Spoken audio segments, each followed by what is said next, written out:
When I was a brand new believer, in fact, I had probably only been a believer 4 or 5 months, and I had started out with such zeal and delight in the Lord. And I was in 3 different Bible studies at one time. But I got to a point where I realized I wasn't following after Him the way I really wanted to. And I sat outside on my back step and had my quiet time that morning. And God asked me, "What would you want if I gave you one thing?"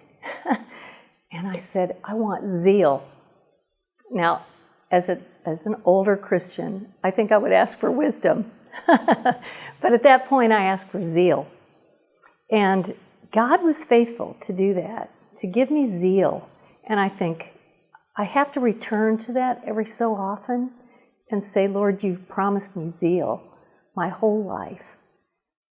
And this is something that it has given me such a heart for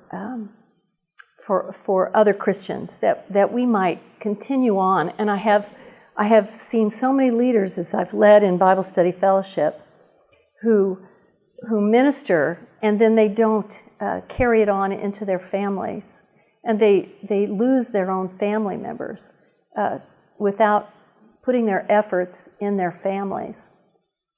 And so as Christians, we have to put our first energies in our own home and resolve there to do what we can and do the teaching in our homes, and especially prayer for our own children and our family members. But one of the things that's really helped me in this has been to study the resolutions of Jonathan Edwards, who, of course, was one of the great Puritan reformer and pastor and writer.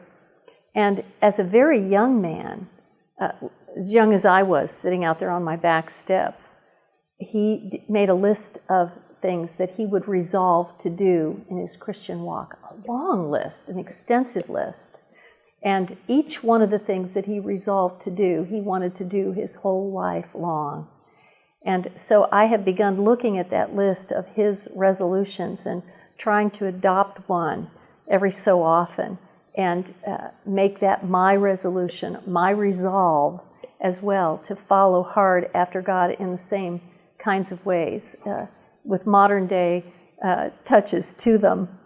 But I think that's resolving and setting our heart on the things that God has given us to do is the way that we can stay with Him and stay close to Him, being in His Word. And of course, that's primary. We're not going to know who He is and know anything about Him if we're not in His Word, and then certainly prayer.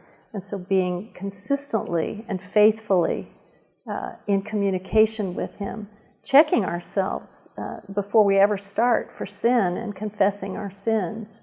And so that's sort of been my resolution and my resolve, is to keep that zeal that God gave me as a young woman by these means of His grace in my life, and to resolve to set my heart on it.